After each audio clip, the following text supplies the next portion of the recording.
When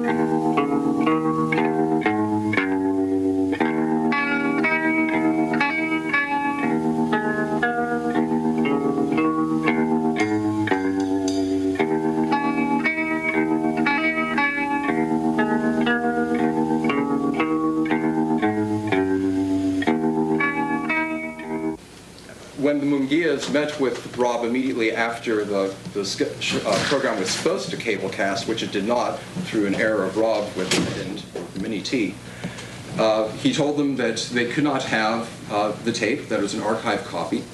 They were not at all pleased with that and insisted that they have the tape back. Rob refused.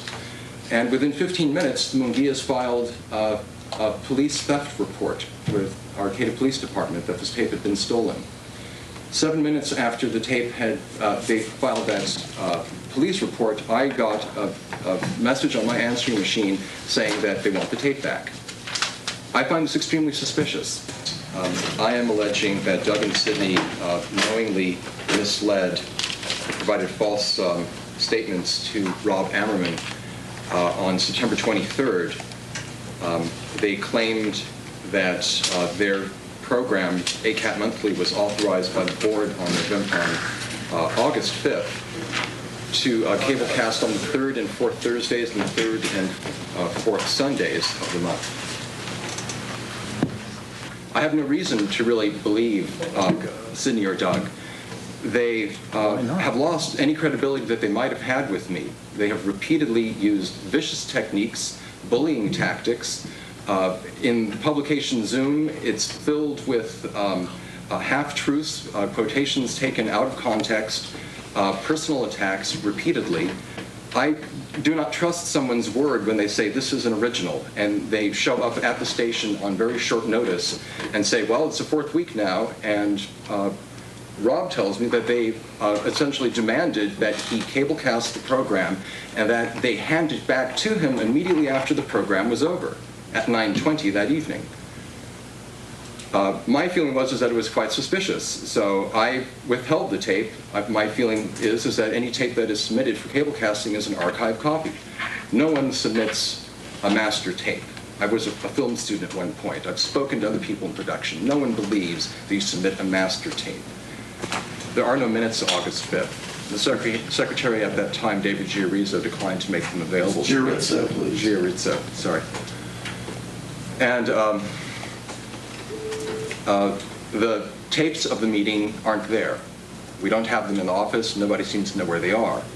I was at the meeting on August 5th, and I clearly remember Doug tending 2 camcorders that were mounted on tripods, one here and one here. Yet they don't seem to have, the Munguias don't seem to have a copy of the tape. We don't have it in the office. No one knows where it is.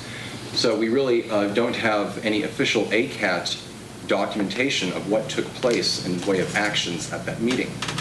I don't believe that this is an original document. I believe that it was manufactured on the 23rd of September or some other day.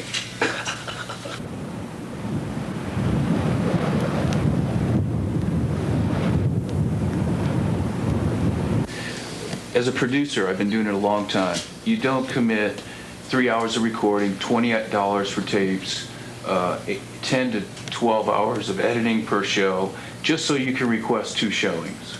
I would never do a series if I just requested 2 showings a month. Why would a producer do that? Why would you just request 2 showings a month?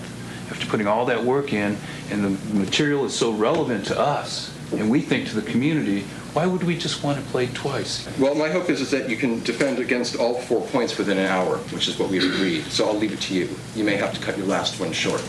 Go ahead. Well, I'm sorry that you're so suspicious, Roland, because I think that's a really sad way to walk through the world.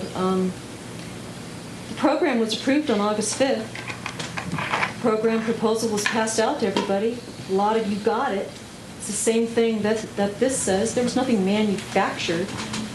I resigned from the board. I was locked out of the office. And I was trying to arrange an opportunity to turn over the documents to somebody responsible. And in my opinion, Ruth Boyle was not responsible. And therefore, I still had the document in my possession. us talk to Robert Amerman on the 21st about our program. Why wasn't it on the schedule, Rob? Gosh, I forgot to put it on there. That's what we were told. All we were doing was producing our show based on the agreement we had with the board. So you're basically, well, if I'm understanding you, the whole allegation is that that document is false. Correct. But there is no evidence that it's false or not. Yes. What I'm saying is, my position is that I don't find the Munguias to be truthful people. Okay. And that the statement of Sydney Munguia at the meeting of September 2nd, she clearly says third week only. Doug could have corrected her if she had forgotten. Sure. Rob's notes. He was operating a video Rob's camera. notes clearly say the third week only. It also clearly says 2 hours, which is another point of discussion. So my feeling is that the only credible corroborating evidence are Sydney's statement on the meeting of the 2nd and that this was created afterwards in order to try and get unauthorized cablecast time.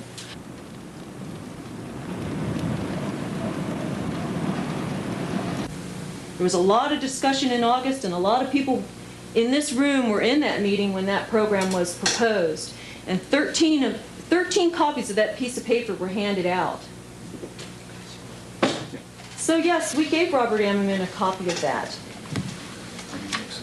And we gave him our master edits. Never, not master tapes, but master edits. Why? They cablecast cleaner. It looks good. All the producers down there, if they want, they turn in a master edit tape, and then you pick it up after it's been cablecast. Never in my years at ACAT, or his 8 years at ACAT, had anybody had to submit an archive tape. That wasn't implemented in your rules and procedures until a month later. So not only did Amerman deceive us into thinking he was playing our show and come on down, bring down your tapes, but then he confiscated our tapes, and then he refused to give them back. He took them somewhere, which we don't know where. He never loaded them in the decks. There was absolutely no good faith whatsoever. And yes, we were very discombobulated by this, you know, archive tapes and so on. He locked the door again, wrote a Post-it note, handed it to us, telling us to call you, that this was all you're doing. So we did call you. You didn't pick up your phone. So we left a message. And yes, we immediately went to the police station and filed a police report because somebody actually boondoggled us into depriving us of our personal property and then refused to give it back to us. You have invented violations. You've deprived us of our personal property. And then when we pressured you with an attorney to get it returned to us, it was damaged. So whatever you did to it when it was in your possession, you either watched it a lot or copied it a lot or played it on really crappy equipment, but you ruined it. You know, you have subjectively applied the rules and procedures because you don't like us. You don't like the shows we produce because the shows we produce show that you are corrupt. And this is a public access television station, Roland, and you know what? No matter what that program content is, it's eligible to go on the air, even if it's about you.